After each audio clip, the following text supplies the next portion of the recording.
మనమే పోయి అడిగితే విరిగిపోయి శంకు విరిగిపోయింది, దానివల్ల పాలు పోసుకునే పరిస్థితి అది చెప్పినా కూడా రాయలేదు. ఈ ప్రభుత్వంలో నాకు 3 ఎకరాల 18 సెంట్లు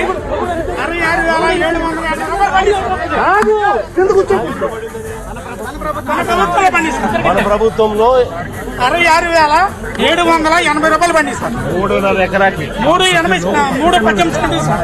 3 ఎకరాల 18 సెంట్లకు మన ప్రభుత్వ హయాంలో ఇన్సూరెన్స్ అప్పుడు ఉచిత పంటల బీమా ఉన్నది కాబట్టి 66,000 పడింది. 66,780 రూపాయలు పండిస్తారు. 66,700 పడింది. ఈ రోజు కనీసం పట్టించుకునేవాళ్ళు.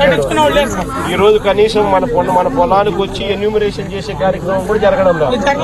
ఇక్కడ శంకు పోయింది. ఈ శంకు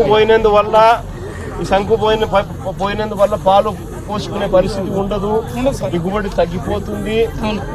అది కూడా అని మనం చెప్పినా కూడా శంకు పోయిందా లేదా అని కూడా చూసే పరిస్థితి కూడా రావడం లేదు.